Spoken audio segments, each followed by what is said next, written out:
Ouh, c'est chaud. Toujours cette partie gênante au début où il n'y a personne, je suis tout seule et j'attends les premières personnes qui arrivent donc sur le live, le live hebdomadaire tous les dimanches où on parle du challenge Pouce Mini Mini et des objectifs de la semaine.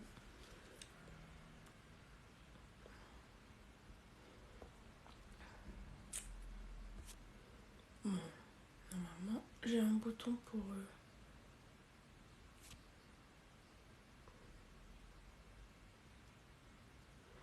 envoyer à tous mes followers habituels, le gang qui est là chaque semaine pour le live. On les attend grâce à vous. Le live vit grâce à vos questions sur les cheveux crépus. Alors j'aime beaucoup faire ce live les dimanches, mais j'avoue que ça me prend quand même pas mal de temps. Mais ce sont vraiment vos questions, comme je dis, qui font vivre le live. Donc merci à tous ceux qui viennent de manière systématique, ils posent leurs questions sur leurs cheveux crépus, etc. Hello CCK, merci à toi de nous rejoindre. Merci beaucoup à tous ceux qui sont là. J'ai commencé plus tard aujourd'hui. Pourquoi? Parce que j'avais pas d'eau chaude. Voilà, j'ai commencé plus tard parce que j'avais pas d'eau chaude. Et du coup, je pouvais pas me laver les cheveux en fait à l'eau froide. Coucou, salut, tu vas bien? Eh ben, vous commencez à venir, merci. Comme je disais, je m'excuse d'avoir commencé plus tard que d'habitude, mais vraiment, c'était la course aujourd'hui. Je me suis lavé les cheveux avec une marmite. Voilà, pour vous dire à quel point j'étais en galère, j'avais pas d'eau chaude et donc j'allais pas me laver les cheveux avec de l'eau froide par ce temps. Je sais pas comment c'est chez vous, mais chez moi, l'automne est là. Vraiment, l'automne est là. Et du coup, moi qui étais un petit peu en train de me plaindre toute la semaine dernière parce qu'il faisait 30 degrés, je disais oh là là, comment c'est possible qu'il fasse 30 degrés en octobre. Là, d'un coup, pam, il fait froid, il fait moche, l'automne est là. Alors, pourquoi je parle de ça? Parce que c'est super important pour les cheveux crépus. Faut savoir que notre corps est vraiment super sensible au changement de saison. Il est sensible en particulier au changement de saison actuel, donc le passage de l'été à l'automne, parce que d'un coup les températures chutent, d'un coup on perd énormément en ensoleillement, et l'ensoleillement, c'est ça qui va dicter en fait nos niveaux de vitamine D, et la vitamine D c'est une vitamine super importante pour la santé des follicules. Et une carence en vitamine D, ça peut conduire à une chute de cheveux. Mais bon, outre la carence, en fait, on est tous super sensibles à ce changement de saison, donc le passage de l'été à l'automne.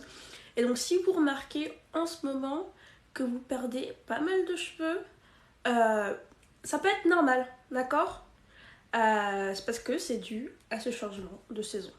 Donc moi là je le remarque pas parce que j'ai mes twists, parce que je suis en plein dans le challenge mini mini. Mais pour vous qui n'êtes pas forcément en train de faire le challenge mini mini mini, et ben vous avez peut-être remarqué que vous avez plus de chutes que d'ordinaire. Et ben ça peut être normal, ça peut être tout simplement dû à ce changement de saison. Donc vous pouvez essayer de contrer un petit peu en fait ce changement cette chute due au changement de saison. Bon alors déjà il y a tout ce qui va stimuler la pousse, ça va aider à rendre vos follicules plus forts et de retarder en fait ce passage en phase catagène. Bref, c'est pas très important les mots techniques, mais tout ça pour savoir que si vous faites des massages crâniens, en plus si vous utilisez des plantes qui sont bonnes pour stimuler la pousse, des plantes sous forme de plantes en beaucoup trop, alors sous forme d'huile ou des huiles essentielles de ces plantes, avec aussi les massages crâniens, ça va vraiment vous aider à ralentir cet effet de chute dû au changement de saison. Et aussi si vous utilisez par exemple des compléments alimentaires, ça peut vous aider. Alors moi j'aime pas recommander les compléments alimentaires, vraiment pas, parce que c'est bien quand on a des carences, mais quand on n'a pas de carence, ça peut... Oui, LM, coucou, le live vient de commencer. Ah, j'avais pas vu que m'ait répondu Alia. Ouais, mais en fait, je suis pas à plaindre hein, par rapport à mon problème d'eau chaude parce que c'est ma faute. C'est moi qui n'ai pas allumé, en fait, le chauffe-eau. Et du coup, j'ai pas d'eau chaude, voilà. Donc, je ne peux m'en vouloir qu'à moi-même. Donc, comme je disais, compléments alimentaires, moi, j'aime pas recommander les compléments alimentaires parce que si vous n'avez pas de carence, ça peut, en fait, vous faire du mal, ok? Votre corps, il ne saura pas quoi faire avec ce surplus de vitamines ou alors d'oligo-éléments. Il va essayer de les éliminer. Soit ça va passer par les reins, soit par le foie. Et parfois, ça c'est dans les bons cas, hein, quand le corps arrive à les éliminer. Et là, dans ce cas-là, bon, vous n'allez pas avoir une surdose, mais vous allez quand même avoir, en fait, vous allez faire fonctionner votre foie et vos reins plus que nécessaire. Donc ça, c'est pas une bonne chose. Mais ça peut avoir des effets plus importants comme des effets neurologiques et donc détruire en fait les enveloppes de vos neurones. Donc faites très attention. Ça va être par exemple le cas de la vitamine B6. Et pour les cheveux, parce que c'est ce qui nous intéresse le plus, par exemple avoir trop de vitamine B8, bah, ça peut conduire à une chute de cheveux. Donc c'est pour ça que je n'aime pas recommander les compléments alimentaires. Mais si vous voulez faire une cure, ben là c'est vraiment le moment de faire une cure pour contrer en fait l'effet de chute dû au passage de l'été à l'automne. Voilà. Vraiment, ça c'était ce dont je voulais vous parler aujourd'hui. Et aussi le challenge mini parce que n'oubliez pas, on est dans le challenge mini. Bon alors je sais que c'est assez contraignant ce challenge. Donc je sais que tout le monde n'est pas forcément assidu. Donc pour ceux qui sont assidus, je vais vous donner les informations. Ah, Enara Blair. Salut, pour une hydratation quotidienne pour les cheveux, est-il mieux d'utiliser un lait capillaire? Alors, déjà, bon. Alors avant on disait qu'il fallait hydrater nos cheveux tous les jours. Maintenant, moi je te le déconseille fortement. Alors il y a plein de raisons hein, pour lesquelles je te le déconseille parce que déjà tu utilises des produits, donc du coup bah, ça va te coûter plus cher, etc. D'un point de vue capillaire, en fait tu vas juste engorger ta fibre capillaire et ça va avoir aucun effet. Ou alors au contraire, tu peux te créer des problèmes d'overdose de protéines ou de fatigue hydrale si vraiment tu abuses sur la quantité de produits. Donc, salut Khadija, vraiment, l'hydratation quotidienne, moi je te conseille de ne pas le faire, d'attendre au moins un jour sur deux. Après, savoir combien de fois il faut le faire, ça va dépendre de tes cheveux. Alors, je sais pas si tu connais le concept de porosité, mais ça va dépendre de ça. Ça va aussi dépendre de ton environnement, si l'environnement est sec, etc. Bref, il y a plein de facteurs à prendre en compte et aussi des produits que tu utilises pour hydrater. Donc, déjà, pour répondre en première partie à ta question, hydratation quotidienne, c'est pas nécessaire, ok? Une fois sur deux, voire même une fois par semaine, une fois tous les 10-15 jours, ça peut être suffisant pour certaines personnes. Moi, je n'hydrate mes cheveux qu'une fois par semaine, voilà. Et donc, du coup, pour répondre, alors est-ce qu'il faut utiliser un lait capillaire ou non? Bah, c'est comme pour la porosité, tout ça. En fait, ça va dépendre de ta porosité, ok? Donc, si tu as des cheveux à faible porosité, c'est mieux de prendre un lait capillaire qu'un leave-in, parce qu'un leave-in, il y aura en fait en général des protéines dedans et ça va assécher tes cheveux si tu es à faible porosité.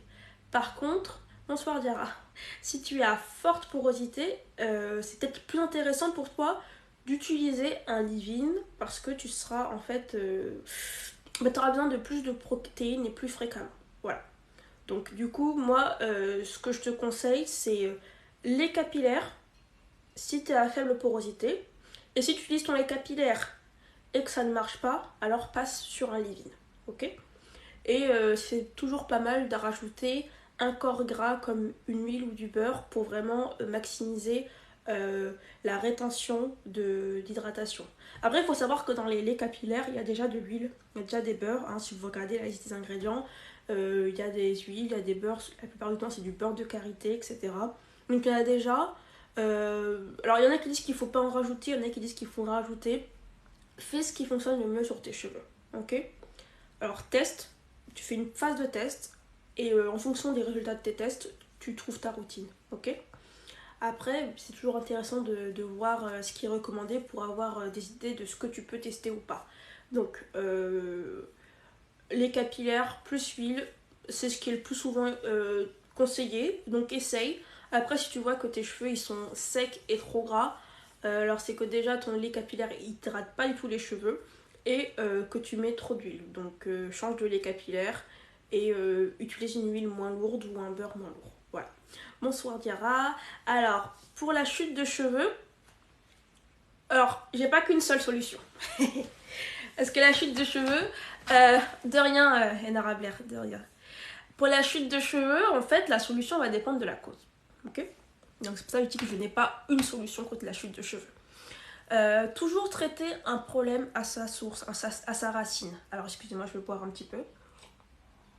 Alors, pourquoi tu perds des cheveux?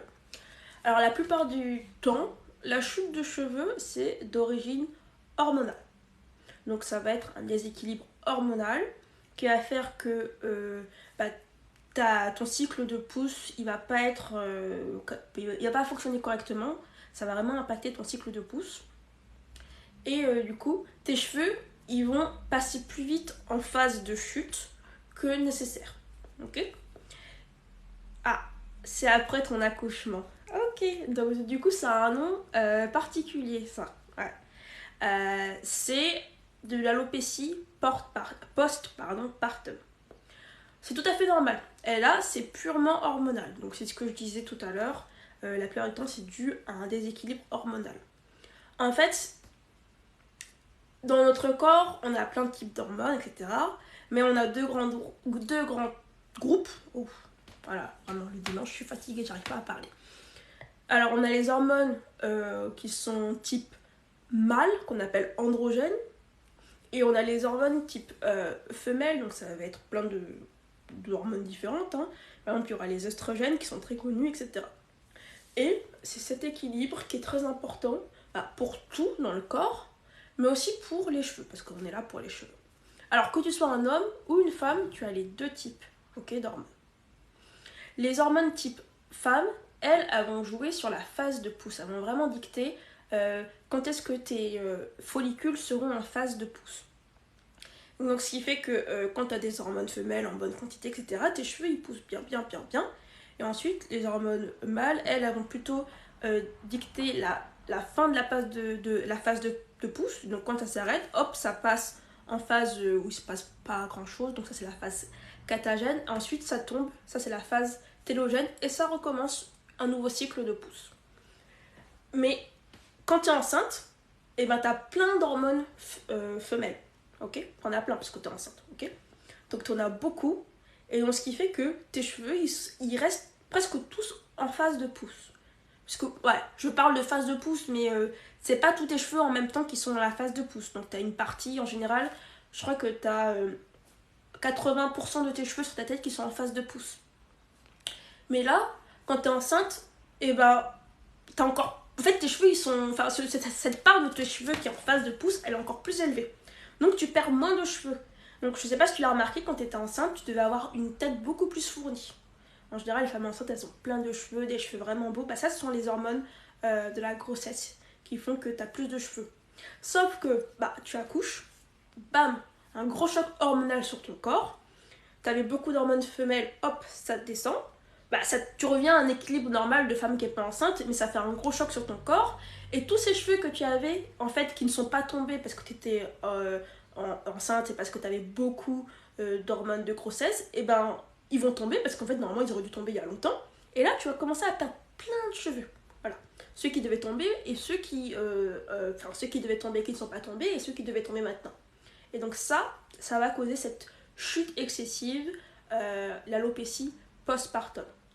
Donc, ça va très loin jusqu'à ce que tu puisses voir même ton crâne à certains endroits de tes cheveux. Donc c'est vraiment une chute qui est diffuse, qui est vraiment sur toute ta tête, c'est pas localisé, etc. Donc ça se règle tout seul, d'accord? Ok. Ça se règle tout seul parce qu'après ton corps il va retrouver son équilibre, etc. Mais il faut savoir qu'il y a aussi d'autres choses qui vont jouer là-dessus, par exemple quand on devient mère, c'est stressant, le bébé ne fait pas ses nuits, etc. Ça aussi, ça va jouer sur tes hormones. Okay, le stress, le manque de sommeil, etc., ça joue sur les hormones. Mais normalement, en général, ça prend 8 mois environ pour voilà, se régler. 8 mois environ, euh, parfois ça va jusqu'à 1 an, ok. Donc ça se règle tout seul, mais ça veut pas dire que t'es pas obligé de faire quoi que ce soit pour contrer cela. Alors, si tu viens d'avoir un enfant, n'utilise surtout pas d'huile essentielle, ok. Souvent les huiles essentielles sont recommandées pour contrer la chute ou alors faire pousser les cheveux. Vraiment, n'utilise pas d'huile essentielle parce que l'huile essentielle c'est comme des médicaments, donc c'est interdit pour les femmes enceintes et c'est interdit pour les femmes allaitantes et pour les jeunes enfants, donc pas d'huile essentielle, ok. Mais c'est pas grave, t'as plein de choses que tu peux utiliser. Donc ce qui est super important déjà, ce sont les massages crâniens. Le massage crânien c'est vraiment la base pour refaire pousser ses cheveux parce que en fait ça stimule en fait la circulation sanguine au niveau de ton cuir chevelu et ça va nourrir tes follicules et tes follicules ils vont être bien nourris donc ils vont pouvoir fonctionner et faire pousser tes cheveux. Du coup, massage crânien et en plus ça va te détendre. Ça c'est parfait parce que comme je dis le stress c'est pas bon pour la pousse des cheveux parce que ça fait un dérèglement hormonal, etc. Donc massage crânien et ensuite tu utilises quelque chose qui va te permettre de stimuler encore plus ta circulation sanguine. Donc tu peux le faire pendant les massages crâniens ou tu peux faire des masques stimulants une fois par semaine, etc. Donc là, tu vas utiliser des plantes qui stimulent la pousse. Il y en a vraiment pas mal. Il y en a vraiment pas mal. Il y en a tellement que là, j'en ai pas en tête. Alors celles qui sont à la mode en ce moment, c'est le romarin et la girofle. Plus de girofle. Super à la mode en ce moment. Ça marche. Bon alors fais attention parce que si tu en utilises trop, ça peut assécher tes cheveux. Ok. Il y avait ceux qui étaient aussi pas mal avant, il y avait l'huile de ricin. Alors tout ce qui est huile de ricin, huile de moutarde, huile de nigel, etc. Évite d'utiliser ça si tu as déjà des problèmes de cuir chevelu comme une dermite séborréique ou alors si tu vois que tu as beaucoup de follicules, et évite d'utiliser des huiles trop souvent sur tes cheveux. Tu peux utiliser des produits à base d'eau, donc tu fais des tisanes, ok, avec ces plantes là et c'est bon, ça peut t'aider à faire pousser tes cheveux. Donc du coup j'ai dit quoi, ah oui, il y a tout ce qui est moringa, roquette, ça fait aussi bien pousser les cheveux. Après tu peux faire tes propres macérats huileux ou alors tes propres tisanes avec d'autres plantes, l'ortie, le gingembre, ça fait pousser les cheveux. J'ai parlé du romarin, mais il y a aussi le thym et le laurier qui sont pas mal pour faire pousser les cheveux. Bref, il y en a vraiment beaucoup.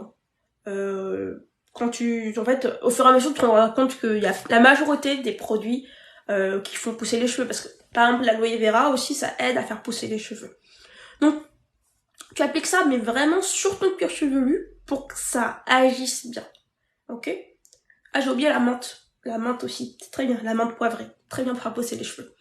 T'appliques directement sur ton cuir chevelu. Tu fais les massages. Une fois tous les jours, c'est parfait. Au moins 3 fois par semaine, si tu n'y arrives pas. Tu prends 5 minutes pour toi tous les jours. Ça peut être le matin comme le soir. Tu fais les massages avec ou sans produits stimulants, mais le mieux c'est d'avoir les deux ensemble. Et ça va te permettre de ralentir un peu les effets de l'alopécie postpartum. Donc voilà ce que tu peux faire pour corriger cette chute. Mais il faut savoir qu'une alopécie postpartum, c'est vraiment le temps que ton corps, en fait, il s'habitue à... Enfin, pas qu'il s'habitue, en fait, qu'il se répare, parce que t'as été enceinte, t'as accouché, tout ça, c'est très éprouvant pour ton corps, et donc il faut qu'il s'habitue, etc. Mais normalement, ça va revenir à la normale, et en général, ça prend du temps, ça peut prendre jusqu'à 1 an, ok. Après 1 an, si t'as pas... récupérer tes cheveux là, il faut commencer peut-être à s'inquiéter, aller voir ton médecin pour voir si t'as pas une carence, parce que ça arrive aussi. C'est vrai que quand on accouche il y a beaucoup de saignements, donc t'as peut-être une carence en fer ou un autre oligo-élément ou alors une autre vitamine très importante pour la pousse des cheveux. Voilà. Alors Khadija, alors Ah, c'est bien, tu fais ton massage. Ouais, moi, franchement, cette semaine, j'ai pas fait un seul massage. Euh, J'avais vraiment pas le temps. Je vais en refaire. Tiens, merci de me le rappeler. Alors, que faire si on a les cheveux ternes? Donc, bah déjà, je vais expliquer ce que c'est que les cheveux ternes. En fait, c'est que t'as ta fibre capillaire, voilà, t'as ton cheveu, et t'as l'enveloppe externe, qu'on appelle la cuticule, donc c'est plein de petites écailles, voilà. Et ah mais je vois qu'on... Ah merci, franchement, j'ai pas dit merci, mais je vois que vous êtes beaucoup à avoir appuyé sur follow pendant le live, donc merci, ça me fait énormément plaisir que vous ayez aimé moi en train de parler au point de vouloir continuer à m'écouter à parler. Merci beaucoup. Je reprends donc ce que disait Khadija, désolée d'avoir franchement d'avoir divergé comme ça. Donc les cheveux, t'as les trois couches, donc la moelle, le cortex et la cuticule. Bon, la cuticule, c'est la plus importante. C'est la couche externe, c'est comme une barrière protectrice qui est faite de plein d'écailles. Donc les écailles, normalement, elles sont bien lissées sur la fibre capillaire, mais de temps en temps, elles vont se relever. Et quand elles sont relevées, en fait, elles vont pas bien réfléchir la lumière, elles vont pas bien renvoyer la lumière, et donc du coup, tes cheveux vont avoir cet aspect un peu terne. Donc vraiment, le problème, c'est au niveau de ça, tes écailles qui sont plus lissées. Alors, ce que tu peux faire pour lisser tes écailles, bah, il y a plein de choses qui vont lisser tes écailles. Alors, en général, dans le commerce, ils proposent des produits à base de silicone qui vraiment vont étouffer la fibre capillaire pour lisser les écailles. Alors ça, franchement, c'est pas le mieux parce que ça va étouffer ton cuir chevelu, parce que tu sais, même si tu mets les produits sur tes cheveux, il y a toujours une petite partie qui tombe sur ton cuir chevelu, et c'est très dur à enlever, donc vraiment, tu étouffes tout. Donc, les produits à base de silicone, moi je te le déconseille. Après, il y a des solutions plus naturelles. Donc la première chose dont tu as besoin, ce sont des protéines. Alors, est-ce que tu fais des masques protéinés régulièrement ou pas? Et est-ce que tu sais déjà ce que c'est que des protéines pour les cheveux? Parce que les cheveux, c'est de la kératine. Donc cette matière, la kératine, c'est une protéine. Alors en général, toutes les molécules qui finissent par in sont des protéines. Donc il y a plein de types de protéines. Donc des cheveux sont fabriqués à partir de kératine. Et ce qu'on essaye de faire, c'est d'ajouter donc une molécule qui est similaire à celle qui constitue le cheveu pour venir reboucher les petits trous que tu as sur ta cuticule pour que tes écailles, en fait, elles soient bien refermées et que tes cheveux continuent à bien réfléchir la lumière. Ah, je vais te dire ce que c'est qu'un masque protéiné. Donc là, ce sont des protéines. Donc très important pour que tes cheveux ne soient plus ternes, et en fait très important pour s'occuper de ses cheveux de manière générale, parce que c'est ça qui fait que tes cheveux, ils restent, que ta fibre capillaire, elle reste en fait en bonne santé, et qu'elle ne soit pas compromise, et que tes cheveux ne deviennent pas cassants, qu'ils s'abîment pas, et que tu arrives à retenir en longueur. Donc c'est vraiment important. Donc les protéines, t'en trouves en fait, coucou M, t'en trouves déjà dans beaucoup de masques du commerce. Alors je sais pas si t'aimes bien les masques faits maison ou pas, mais t'en trouves dans beaucoup de masques du commerce. En général, quand on parle de masques réparateurs, je mets bien les guillemets, ou leur restructurant, etc., c'est des masques à base de protéines. Quand tu regardes sur la liste des ingrédients, donc toujours regarder au dos, c'est écrit protéines. Donc voilà. Donc tu auras des protéines, et ça va venir réparer tes cheveux. Après, si tu n'as pas de masque comme ça, tu peux pas t'en procurer, etc. Il y a aussi les protéines que tu peux trouver dans les aliments, parce que les protéines, on en mange. Nous sommes faits de protéines, mais les protéines, elles sont aussi présentes dans ce qu'on mange, notamment la viande, le poisson, le lait. Bon, je vais pas te dire de mettre du bœuf sur tes cheveux. Tu peux en trouver dans des protéines végétales telles que les lentilles, le pois chiche, l'avoine. Ça sont des protéines. Le riz aussi, c'est un aliment qui est très protéiné. Donc des masques protéinés que je te recommande, qui sont faits maison, c'est masque à l'avoine, masque au riz, protéines, yaourt. Alors il y a l'œuf aussi. Ce sont des masques protéinés. Après, bon, il y a un débat qui dit que ces protéines-là, elles sont trop grosses pour vraiment bien adhérer à la structure du cheveu. Tu peux aussi te procurer des protéines hydrolysées. Donc, en fait, elles ont subi une altération chimique pour qu'elles soient plus petites et que vraiment elles pénètrent bien, en fait, dans la cuticule pour bien la lisser. Si tu achètes beaucoup de produits pour cheveux sur des sites tels que WAM ou Aromazone, etc., ils vendent en fait des petits flacons de protéines hydrolysées et tu mets quelques gouttes dans ton masque. Donc tu peux prendre ton masque habituel du commerce, tu rajoutes quelques gouttes ou alors tu fabriques ton masque toi-même et tu mets des protéines. Après, il y a les poudres fortifiantes. Moi, je les mets au même rang que les masques protéinés. Donc le henné. Alors henné, celui qui colore les cheveux, ou alors le henné neutre qui ne colore pas les cheveux, c'est très bien pour fortifier tes cheveux et donc pour avoir un peu cet effet protéiné. Il y a aussi la poudre d'ortie qui est fortifiante. Il y a beaucoup de poudres indiennes qui sont fortifiantes. Voilà, alors aujourd'hui, j'arrive pas à me rappeler des noms des poudres, etc. Je suis vraiment désolée, j'ai des gros trous de mémoire. Voilà, donc tout ça, tu peux trouver des protéines. Donc les protéines, c'est très important pour que tes cheveux ne soient plus ternes. La deuxième chose qui est très importante, c'est resserrer les écailles, on va dire de manière manuelle. Et ça va être avec un produit acide. Donc, faut savoir que tes écailles, etc., elles sont très sensibles au pH. Donc je sais pas si tu connais le pH des produits que tu mets dessus. Donc t'as le pH naturel de tes cheveux, qui est naturellement acide, et quand on met un pH plus élevé, ça va relever les écailles. Donc il faut essayer de retrouver en fait ce pH naturel de tes cheveux. Et ça, tu peux le faire avec des produits acides. Donc tout simplement des rinçages acides. Quand t'as fini de faire ton shampoing, un rinçage avec de l'eau vinaigrée, ça va vraiment t'aider à avoir des cheveux qui sont moins ternes. Donc si tu prends 1 litre d'eau, tu mets 2 cuillères à soupe de vinaigre. Franchement, pas besoin de prendre forcément du vinaigre de cidre, mais du vinaigre. Ça va te rendre les cheveux beaucoup plus brillants et beaucoup moins ternes. Tu peux aussi faire ça avec du citron. Moi, je suis pas fan du citron parce que c'est photosensibilisant. Ça veut dire que c'est sensible à la lumière, donc ça peut réagir avec la lumière et éclaircir tes cheveux. Donc ça que je recommande pas le citron. Et en plus, c'est pas que tes cheveux, aussi ta peau. On est très sensible à ça. Donc si tu veux faire ça, franchement, tu le fais le soir. Tu laisses bien sécher avant d'aller au soleil. Et il y a aussi des thés de rinçage avec des plantes qui donnent vraiment de brillance à tes cheveux.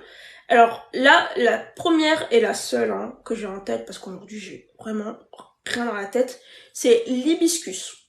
Ou alors on appelle ça aussi bissap, zobo, etc. Un thé de rinçage à l'hibiscus, parce que l'hibiscus c'est naturellement acide. Ça va vraiment rendre tes cheveux beaucoup plus brillants et beaucoup moins ternes. Voilà. Alors là, c'est tout ce qui me vient en tête. Protéines et rinçage acide. Alors masque protéiné, tu le fais pas toutes les semaines, hein. Non. Une fois, toutes les 4 semaines. Ok? Parce que trop de protéines, c'est pas bon pour les cheveux, ça va les rendre cassants. Voilà, c'est le problème. Un masque protéiné, là t'en fais un tout de suite, c'est bien, mais après tu n'en refais pas avant au moins 4 semaines. Et tu fais tes rinçages avec une eau de rinçage acide, donc vinaigre, citron, hibiscus. Le thé aussi c'est pas mal pour que ça donne un peu plus de brillance à tes cheveux.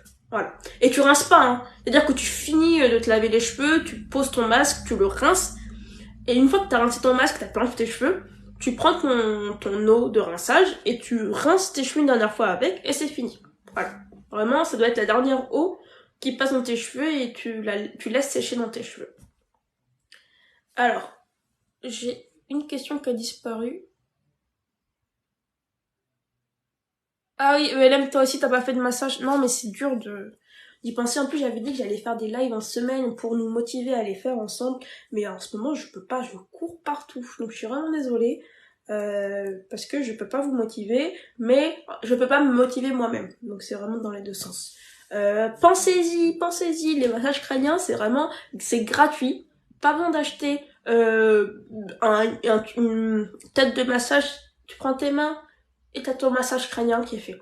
En plus, j'avais mis un tuto sur comment faire un massage crânien chinois. Donc ça permet de stimuler en plus tes méridiens chinois. Et donc ça c'est bon vraiment pour tout le corps, pour stimuler la circulation, le drainage lymphatique, etc. Donc il est un petit peu loin peut-être dans mes vidéos. Je vais le mettre en épingle, comme ça vous pourrez le retrouver facilement. Mais vraiment un massage crânien c'est gratuit et ça aide vraiment à faire pousser les cheveux. Voilà. Alors V12, toi tu fais rien de spécial. 1 cm par semaine. 1 cm par semaine, wow, c'est énorme, hein. Franchement, félicitations. Hein. Parce que... oh, j'avais les travers. Pardon. Ouais, parce que là... mais voilà, c'est bon. La moyenne, c'est vraiment bien en dessous de ça. Hein. Franchement, si tu gagnes 1 cm en un mois, t'es content. Donc 1 cm par semaine, bravo. De toute façon, comme je dis, les cheveux, t'as pas besoin de faire énormément de choses pour qu'ils poussent. Après, c'est vrai qu'avec les cheveux crépus, en fait, c'est pas qu'on a besoin de faire beaucoup de choses, c'est qu'on a besoin d'arrêter de faire beaucoup de choses pour limiter la casse. C'est vraiment ça, le problème des cheveux crépus, c'est vraiment la casse. Voilà. Donc, vos cheveux peuvent pousser très facilement, mais vraiment, attelez-vous à la casse. Après, je dis ça pour les personnes qui n'ont pas de problème de santé, problème d'alopécie, etc. Alors, comment fortifier les cheveux lors des coiffures protectrices? Bah, tu fais comme d'habitude. Ok? Donc, ça va être les mêmes ingrédients. C'est les protéines hein, qui fortifient les cheveux. Après, il y a les plantes fortifiantes qui fortifient les cheveux. Donc, il y a plein de poudres indiennes qui fortifient les cheveux. Je sais pas si vous êtes... si vous connaissez déjà les poudres indiennes, il y en a pas mal. Poudre d'orange. Tiens, j'ai oublié l'orange. La poudre d'orange. C'est en fait, c'est la peau d'orange. Voilà, ça fortifie les cheveux. Pareil avec la peau de pamplemousse, etc. Peau de citron.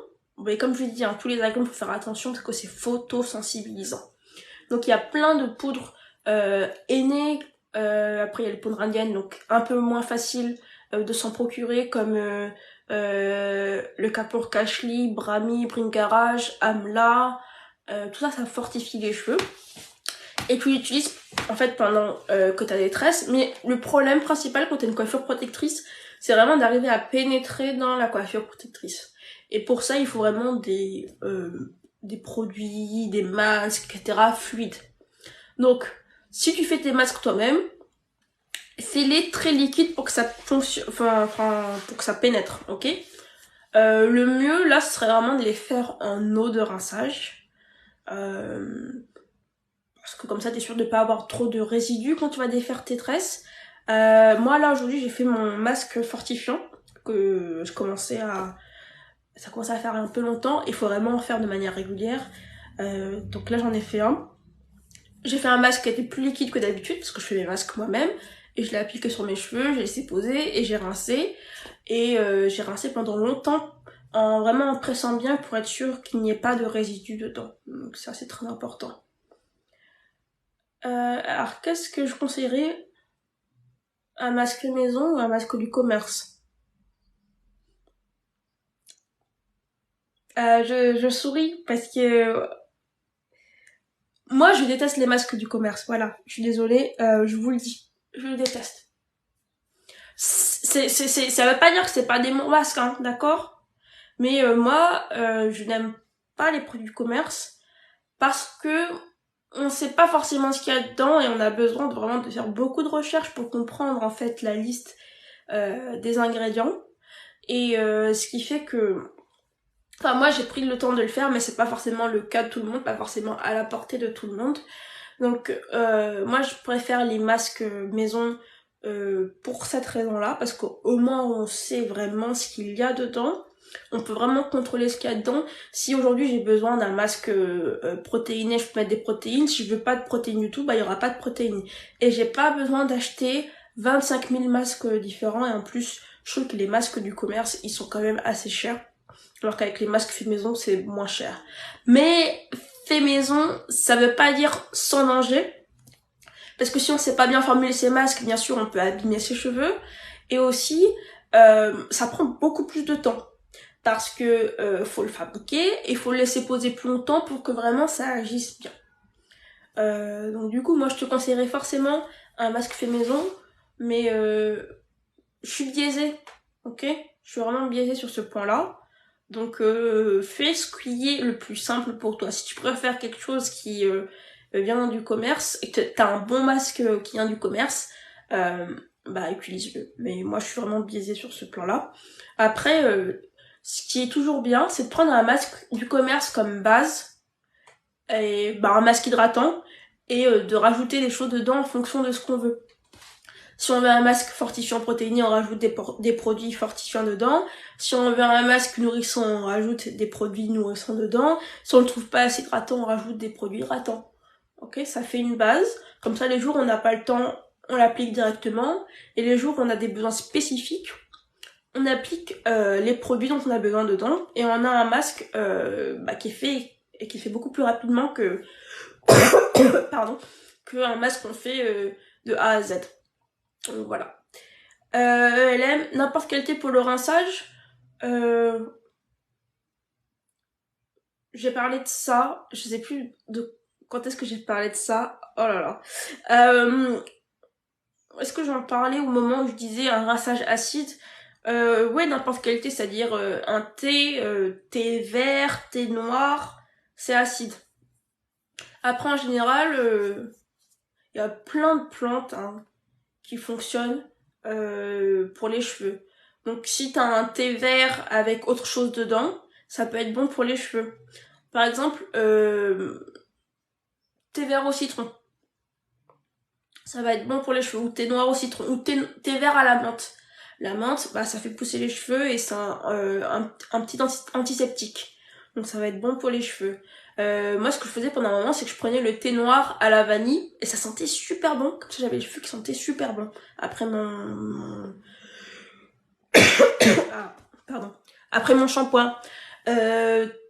Tilleul, pas mal aussi pour les cheveux parce que c'est plein de mucilage, donc c'est un peu épais et vraiment ça apaise donc des personnes qui ont des problèmes de démangeaison, etc. Donc ouais, il y a vraiment plein de choses, voilà. Donc n'importe quel thé, ouais, franchement la majorité des thés sont bons pour les cheveux. Ok.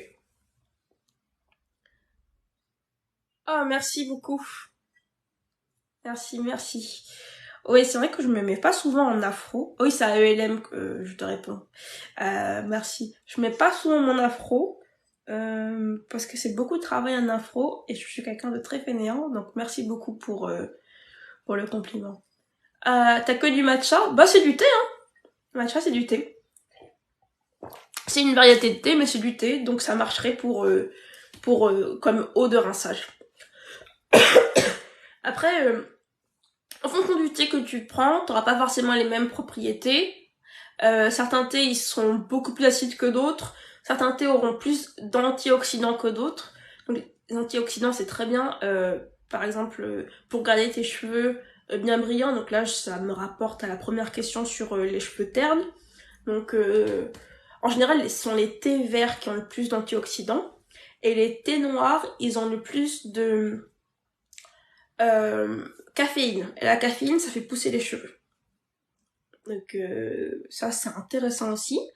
Et les thés, dans tous les cas, ça a des tanins. Et les tanins, c'est aussi très important pour la circulation sanguine. Donc ça fait pousser les cheveux, bref.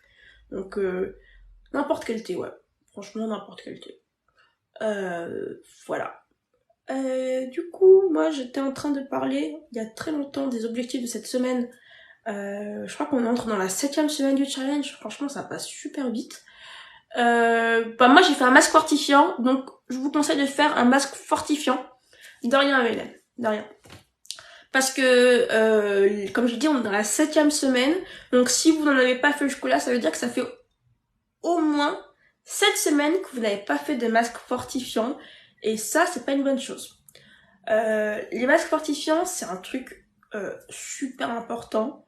Parce que je l'ai dit avant, donc si vous n'étiez pas là, c'est ça qui garantit que votre fibre capillaire elle va rester en bonne santé le plus longtemps possible. Et si elle est en bonne santé, vos cheveux, ils vont s'abîmer moins vite, ils vont se casser moins vite, donc vous allez retenir la longueur le plus en fait que vous voulez. Je suis encore en train de tousser à cause de tout à l'heure quand j'ai avalé de travers. Bref, donc tout ça pour dire que faites des masques fortifiants, intégrez ça dans votre routine, pas besoin d'en faire toutes les semaines, parce que si vous en faites trop, en fait, ça va... Eh ben... Si vous en faites trop, ça va juste vous abîmer les cheveux, donc une fois toutes les 4 semaines, vous pouvez en fait faire encore plus. Si vous avez des cheveux à faible porosité, vous pouvez en faire toutes les 6 semaines, ou 7 semaines, ou 8 semaines même. Ça va vraiment dépendre de votre type de cheveux, de votre porosité. Il faut savoir que plus on a les cheveux poreux, et plus on a besoin de masques fortifiants, de protéines, etc. Donc les cheveux poreux, par exemple des cheveux défrisés, bah là il faudrait des masques fortifiants peut-être 1 semaine sur 2 ou alors 1 semaine sur 3.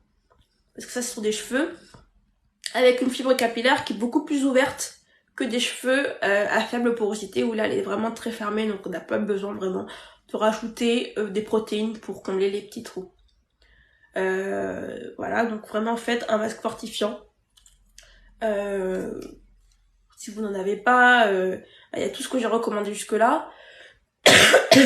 Il y a l'œuf, il y a le riz, il y a le henné, il y a l'orange. Bref, toutes ces choses-là, c'est important. Enfin, et ça va permettre de fortifier vos cheveux. Mais ne faites jamais un masque fortifiant 100% fortifiant. C'est dangereux. Parce que ce qui est important, c'est vraiment l'équilibre entre les protéines et l'hydratation. Si vous avez trop d'hydratation, vos cheveux vont devenir cassants. Si vous avez trop de protéines, vos cheveux vont devenir cassants. Voilà. Donc, je vous conseille toujours de faire un masque fortifiant, mais rajouter dedans des agents hydratants pour ne pas avoir le problème d'overdose de protéines. Donc ça peut être du miel, de l'aloe vera, de la glycérine, de la banane, enfin des fruits en général. Tout ça, ça va permettre d'avoir des agents hydratants dans votre masque fortifiant pour ne pas souffrir d'une overdose de protéines. Donc très très important. Faites un masque fortifiant. Si vous avez besoin, refaites le devant. Moi je vais refaire le devant de mes twists. D'ailleurs là je pense que c'est bon, c'est assez sec. Parce que j'ai lavé mes cheveux aujourd'hui. Ah oui, je les ai lavés avec le shampoing dont je vous ai parlé dans... Je crois que c'est ma dernière vidéo. Donc pour ceux qui ne l'ont pas vu, je vais y rappeler. C'est le shampoing de la marque Devance. Alors je sais jamais si c'est Devance ou Devance cosmétique. C'est une petite marque que j'ai découverte par hasard, très intéressant parce que ça fait vraiment des produits naturels en poudre. Et là c'est un shampoing en poudre, mais en fait qui se fait mousser dans les mains, et vraiment c'est pas mal. Si vous cherchez des produits naturels sans avoir la contrainte, vous savez, du masque à mélanger, etc. Et puis il faut l'appliquer et laisser poser pendant un petit moment. Donc j'ai utilisé ça. Et j'ai fait après mon masque fortifiant. Ah, oui, je peux montrer. J'arrive.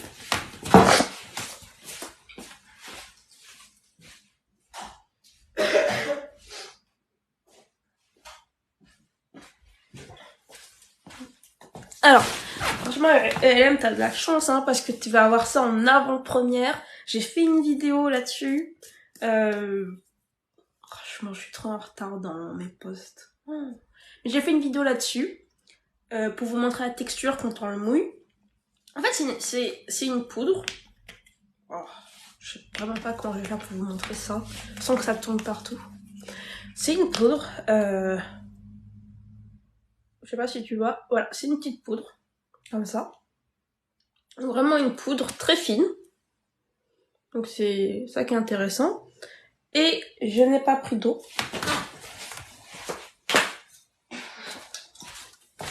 C'est bon, j'ai de l'eau. Et en fait, quand on la mouille... Bon, faut que j'arrive à ouvrir l'eau. Ah, ouais, super.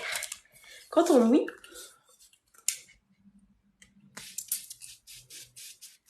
Vous avez vu, c'est les sprays d'eau là pour l'été. Hop, on le frotte dans ses mains. Et ça fait de la mousse. Et voilà, Hop, tu mousses sur tes cheveux comme un shampoing normal et après tu rinces. Donc super rapide. Franchement c'est pas mal. J'utilise ça en ce moment. Bah c'est un shampoing sans parfum, sans odeur par contre. Donc c'est bien pour les personnes qui ont des allergies. Ouais, t'as vu, c'est trop stylé, franchement, c'est trop stylé. Bah il est assez cher, mais enfin sur le site ils disent que ça c'est comme 2 flacons de 200 millilitres. Il faudrait peut-être que je me rince les mains. Bon, je vais faire ça après. Comme 2 flacons de 100 millilitres. Moi je suis pas d'accord.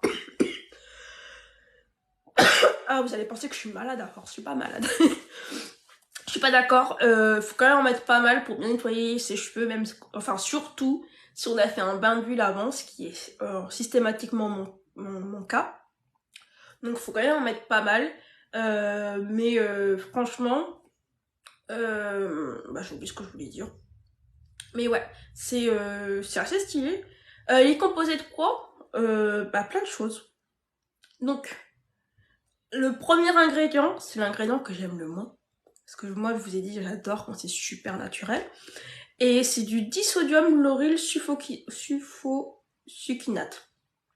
C'est un dérivé de la noix de coco. Dérivé, ouais. Donc, moi, je suis vraiment très sensible à ce type de mots. Dérivé de la noix de coco, ça veut dire qu'ils ont pris la noix de coco, ils ont mis des solvants et ils ont extrait cet agent de la noix de coco. Donc techniquement, c'est d'origine naturelle. Donc c'est pour ça qu'ici ils ont écrit 100% nat and soft, donc 100% naturel. Mais il y a eu un procédé quand même d'extraction chimique avec des solvants qui sont peut-être pas forcément bons pour la nature ou bons pour la santé, etc. Ok, donc c'est pour ça que je vous dis que c'est l'ingrédient que j'aime le moins. Mais c'est un tensioactif, donc c'est ça l'agent lavant principal, le tensioactif. C'est ça qui fait que ça mousse et que ça lave. C'est ce qu'on retrouve dans les shampoings, hein, dans les gels douche, etc. Et c'est vraiment voilà, le truc le plus important. Ensuite, il y a de la illite.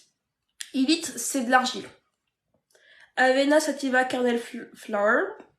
Alors ça, Avena sativa, c'est de l'avoine. Donc il y a de la poudre de noyau de flocons d'avoine. Il y a de la gomme de xanthone.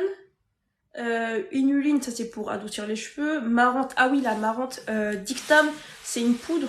Alors qu'ils prennent en Guadeloupe, parce que c'est vraiment une marque qui essaie de valoriser le dictam, donc c'est une plante de Guadeloupe. Je pourrais pas vous dire exactement à quoi ça ressemble, mais ça, voilà, ça va être comme du gombo. C'est quelque chose qui donne un gel bien visqueux. Donc voilà, ça c'est intéressant. Il y a des protéines de blé. Et le dernier truc, je sais pas ce que c'est, alpha-glucane oligosaccharide. Bon, ça doit être un truc à base de sucre. Bref, ça c'est des choses qui sont mises pour adoucir les cheveux et pour qu'ils soient pas trop rêches. Donc voilà, c'est tout ce qu'il y a. Bon, il n'y a pas énormément franchement, d'ingrédients quand on compare l'autre shampoing. Et bah, c'est presque 100% naturel. Après, j'ai toujours mon autre shampoing. La laine cuit. Bah, j'en ai plus en fait, comme vous pouvez le voir. Donc il faut que je me rachète. Mais c'est déjà la fin du mois pour moi, donc on va attendre. Voilà. Et le gel de cuit, j'aime beaucoup aussi. Ça lave vraiment bien. Mais pareil, ça aussi, c'est c'est sans comment ça s'appelle, sans parfum. Donc du coup, voilà, faut pas s'attendre à avoir les cheveux qui sentent super bon après, mais ça, franchement, ça lave. Moi, mon truc de test, c'est que je regarde toujours mon cuir chevelu, et s'il reste des croûtes de sébum, parce que moi, quand je me lave pas les cheveux, vraiment, j'ai vraiment des croûtes de sébum sur le cuir chevelu que je vois, et quand je gratte, ça tombe, et ben, avec ces shampoings-là, vraiment, j'ai plus rien. Un shampoing clarifiant, c'est un shampoing où il y a du sulfate. Oui, en fait, un shampoing clarifiant, c'est un shampoing qui vraiment il décape bien tes cheveux. Voilà. Et comme il décape bien tes cheveux ils sont très propres, tu repars sur une bonne base.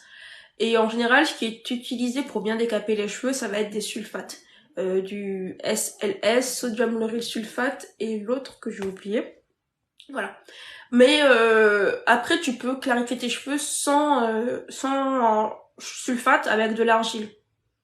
Voilà, si tu prends de l'argile verte, rouge, rassoul, ça peut vraiment clarifier tes cheveux. Mais ça va être une clarification beaucoup plus douce.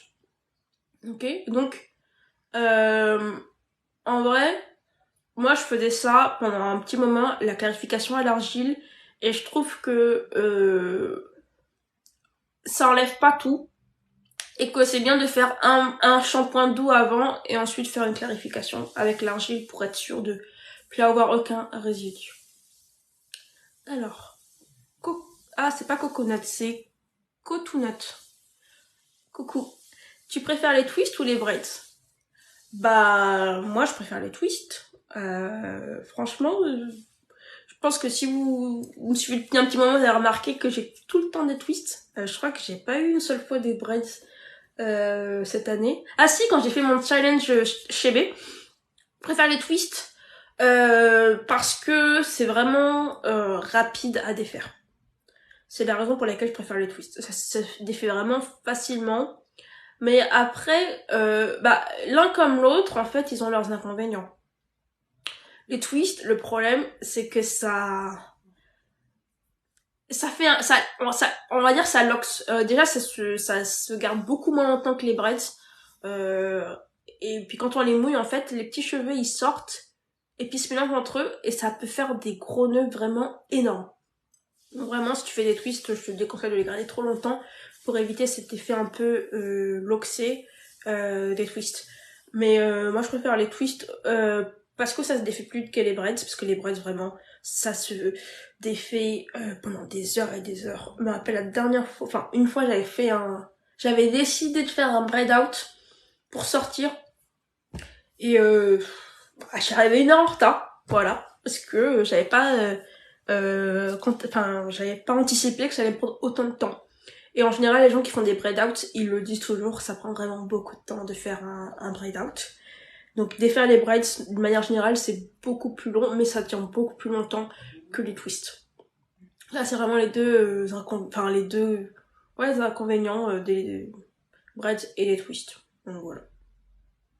Ouais, c'est ça, Khadija, tout à fait. Les twists vieillissent vite, mais t'as beaucoup plus de volume. C'est vrai que j'aime pas forcément l'effet des braids, parce que, bon, après moi, quand je le fais, je serre beaucoup. Donc du coup, l'impression que j'ai... Je sais pas si vous connaissez, je sais pas quel âge vous avez, si vous avez déjà vu les Raz moquettes, mais ça me fait penser à ça, enfin, le bébé des Raz moquettes avec ses trois cheveux sur la tête là qui tombent, alors qu'avec les twists ça me fait une tête bien fournie. C'est aussi une des raisons pour lesquelles je préfère les twists, mais par contre avec des extensions, bah cet effet plat on le retrouve pas avec les braids avec extension. Mais bon. Il faut avoir le courage, quoi, de s'asseoir des heures et des heures pour faire avec les extensions.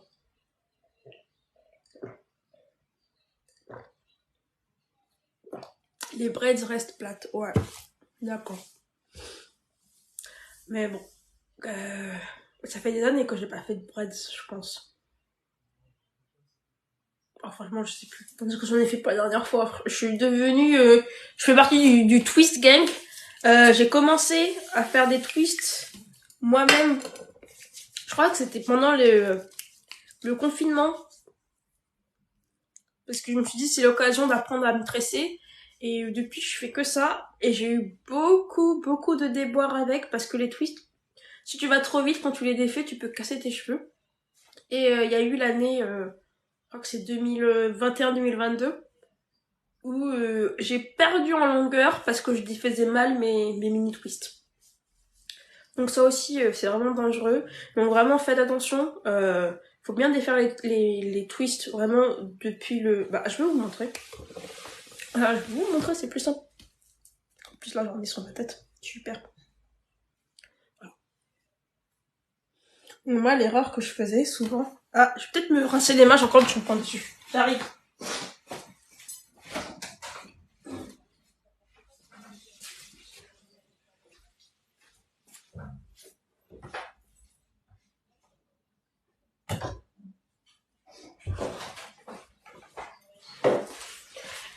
je suis de retour. Je me disais, il faut vraiment commencer par le bout de la twist. Donc moi, mon erreur, parce que j'étais trop impatiente, c'est que je commençais là. Et du coup, ça me faisait... Je vais pas le faire, hein, parce que vraiment, j'ai pas envie de perdre des cheveux. Ça fait 1 an que je suis assidue, donc on va pas retourner en arrière. Mais il faut vraiment commencer là.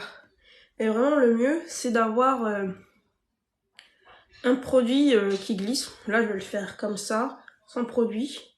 Et vraiment être sûr d'avoir bien défait le bout de la twist avant d'aller plus haut, quoi. Ça prend du temps.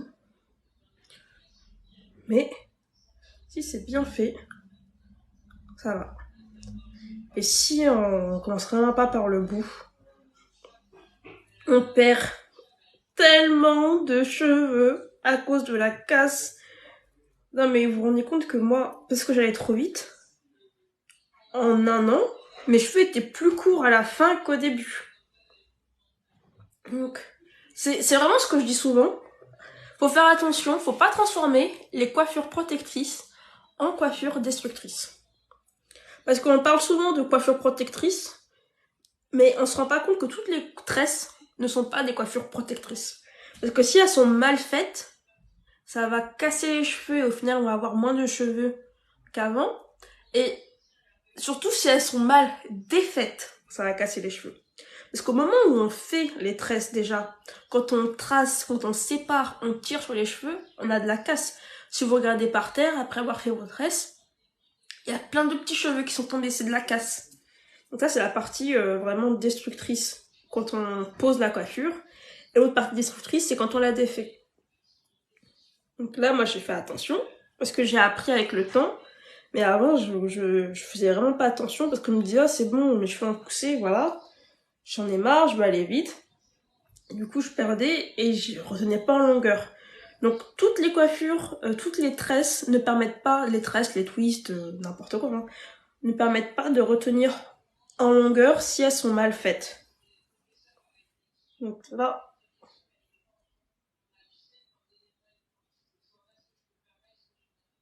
hop. Faut faire attention aussi parce qu'il y a des petits cheveux, enfin les cheveux morts. Ils sont, hop. Bon, bref, je vous ai montré. Alors, j'ai un tuto beaucoup plus complet sur ma page YouTube. C'est pareil, c'est le même nom qu'ici, Napiti Nipiti Nap, où j'explique comment faire quand vous avez la partie, enfin le gros nœud au début, comme si vos twists avaient commencé à faire des locks. Parce que moi ça m'est arrivé il y a pas si longtemps que ça, il y a 2 semaines avec le challenge, parce que j'ai gardé pendant 4 semaines mes twists, alors que j'avais dit que j'allais garder 2 semaines, mais j'ai pas écouté ce que j'avais dit. Et du coup, je me suis retrouvée avec des gros nœuds et j'ai tout défait moi-même, mais ça a pris beaucoup de temps. Parce que quand vous avez beaucoup de nœuds, ce qu'il faut surtout c'est de la patience, et vous le faites en fait petit à petit, et petit à petit, en ayant la bonne technique, en ayant les bons outils, les nœuds tombent. Alors, ce qui est vraiment le plus important, c'est d'avoir un agent glissant. Quand vous avez un agent démêlant, un agent glissant, vraiment, déjà, vous passez facilement à travers vos cheveux. C'est vraiment la première étape. Et après, avec la bonne technique, hop, vous pouvez tout défaire. Donc n'hésitez pas à aller voir... Parce que quand je vous dis de la patience, il faut savoir que j'ai filmé une twist. Et une twist, défaire les nœuds pour une twist, ça m'a pris 13 minutes. Voilà. C'est pour vous donner une idée du temps que ça peut prendre. Donc là, je mets un petit peu d'huile et je vais la refaire. Voilà. Bon, moi dans le challenge, hein, comme je lave mes cheveux et que je veux pas avoir l'air trop fatiguée, donc je fais toujours les tresses devant et aussi derrière, parce que là c'est les parties qui s'en mêlent le plus vite, pour pouvoir garder mes twists pendant 4 semaines sans avoir à trop m'inquiéter des nœuds qu'il y aura à la fin des 4 semaines. Là, du beurre de karité. Et je vais la refaire. Toujours Franchement, quand vous mettez des produits, commencez vraiment par les pointes. C'est vraiment les pointes de vos cheveux qui ont le plus besoin de produits, de soins, d'attention. Donc commencez toujours par bien vous occuper de vos pointes. Alors, je sais pas ce que vous voyez vous, mais j'ai l'impression déjà que j'ai quand même gagné en longueur depuis le début. Après vous allez me dire, c'est normal, ça fait 2 mois. Donc je suis assez contente. Donc le challenge, il fonctionne. Donc cette twist là, je vais la commencer en faisant une tresse. Comme ça va mieux tenir. J'ai remarqué qu'en fait, quand on commence en faisant une tresse, ça loxe moins. Donc, si vous voulez tester cette méthode, je vous la recommande. Voilà. Là, je fais à peine 2 ou 3 cm. Et ensuite, je twist. Hop. Moi, je crois que je vous ai déjà fait, les twists. Moi, je vous les ai déjà fait plusieurs fois. Mais bon, vu que je sais qu'il y a plein de personnes qui sont arrivées dans le challenge entre-temps, n'hésitez pas à recommencer. Mais c'est ça qui est bien avec le challenge, c'est que vous pouvez commencer quand vous voulez. C'est des cycles, en général, de 4 semaines que je fais. Donc, vous pouvez commencer n'importe où dans le cycle, juste à suivre. Voilà. Et c'est un challenge vraiment minimaliste pour gagner en longueur, là, pendant les 4 derniers mois de l'année. Bah, il reste plus 4 mois, parce que là, on est pratiquement en novembre. Sans avoir à trop se fatiguer. Et vraiment, n'hésitez pas à rajouter du beurre de karité, si vous en avez, du beurre ou l'huile que vous utilisez pour vos cheveux. Vraiment, au niveau des pointes, quand vous finissez votre twist, parce que quand on applique des produits, on a l'impression qu'on en met assez, mais en fait, c'est vraiment une partie des cheveux qui est difficile d'accès quand les cheveux ils sont lâchés. Donc vraiment, faites attention à bien toucher vos... Là, j'ai un cheveu mort là qui est resté, je sais pas si vous le voyez. Vraiment toucher avec vos deux doigts pour vous assurer que toutes vos pointes sont recouvertes de produits pour qu'elles soient bien protégées. Okay. Bon, moi je vais m'arrêter là aujourd'hui parce que je suis un petit peu fatiguée et j'ai plein de choses à faire pour bien commencer la semaine prochaine. Donc merci beaucoup tous ceux qui étaient là, pour toutes vos questions. Merci beaucoup aussi pour tous les likes. Ça me fait toujours énormément plaisir. On se revoit la semaine prochaine. Et passez une bonne semaine. Merci beaucoup Katicha. Salut!